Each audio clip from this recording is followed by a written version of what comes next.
बॉलीवुड में किन्नरों पर आधारित अब तक कई फिल्में बनी, जिसमें दरमियान, तमन्ना, शबनम मौसी, लक्ष्मी शामिल हैं। वहीं ताली जैसी वेब सीरीज भी आई। इन सभी में किन्नर समाज के त्रासदियों को अलग अलग अंदाज में दिखाया गया है।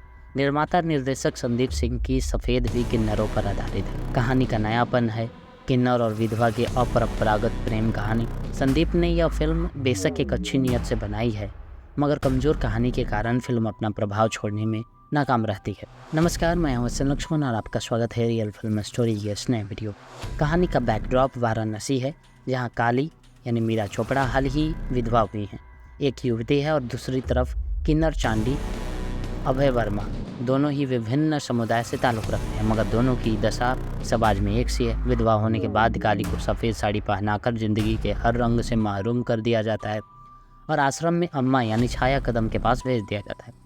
इस आश्रम में विधवाएं बेरंग जीवन जीने को मजबूर हैं। दूसरी तरफ समाज से उपेक्षित और तिरस्कृत चांडी को किन्नर गुरुमा यानी जमील खान और किन्नर राधा यानी बरखत बिष्ट देह व्यापार अपनाने पर मजबूर करते हैं, मगर वो इसके लिए तैयार नहीं। समाज द्वारा सताए हुए ये दोनों जीवन के एक ऐसे मोड़ पर मिलते हैं जहाँ इनके लिए जीने का कोई मकसद नहीं। ये दोनों ही गंगा में डूबकर अपनी जान ले लेना चाहते हैं, मगर फिर दोनों ही एक दूसरे को बचाकर परस्पर प्रेम करने लगते हैं।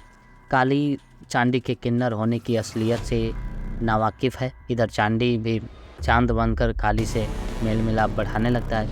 दोनों ही बेमतलब ज़िंदगी को मकसद मिल जाता है, मगर फिर वो दिन आ जाता है जब काली के सामने चांडी की असलियत आ जाती है। किन्नरों से घृणा करने वाली काली क्या चांडी की सच्चाई को अपना पाएगी?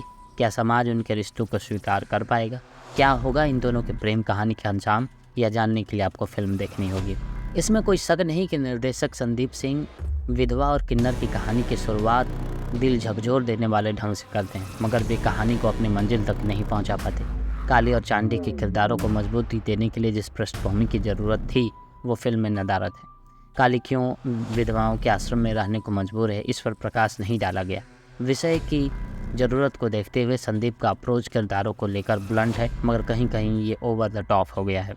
गालियों और अपशब्दों की भरमार कई लोगों को खल सकती है। विधवाओं और किन्नरों की दूसरी मूलभूत समस्याओं को दूर से छुआ गया है। कहानी में डेप्थ की कमी साफ दिखती है। किरदारों के चरित्रों का समुचित विकास नहीं किया गया। इसके बावजूद किन्नर और विधवा की प्रेम कहानी को मासूम ढंग से दर्शाया गया है। कई ऐसे दृश्य हैं जो दिल को झकझोर कर रख देते हैं कि क्यों न इन दोनों समाज के लोगों को आम जिंदगी जीने का अधिकार नहीं। होली सीक्वेंस, किन्नरों का विवाह और विधवा होने का समारोह, महामृत्युंजय क्रिया जैसे कई दृश्य असरकारक। अन्य बाण चटर्जी के सिनेमाटोग्राफी में बनारस खूबसूरत लगता है। फिल्म का बैकग्राउंड स्कोर दमदार है। संगीत की बात करें तो पिया गए परदेश, रंग रसिया, गीला करना जैसे गाने अच्छे बन पड़े। अभिनय के मामले में अभय वर्मा ने चांद और चांडी दोनों ही भूमिका को दमदार ढंग से निभाया। वे किन्नर की चाल डाल ही नहीं बल्कि उनके इमोशन को पकड़ने में कामयाब रहे हैं। विधवा काली के रूप में मीरा चोपड़ा भी अपनी अभिनय प्रतिभा का परिचय देती हैं।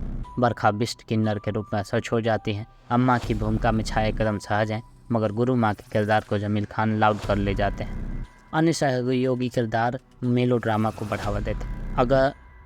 अगर आप अलग विषयों के शौकीन हैं तो यह फिल्म देख सकते हैं। खैर, मूवी देखिए और कमेंट में लिखिए। मिलते हैं अगले वीडियो में, तब तक के लिए धन्यवाद।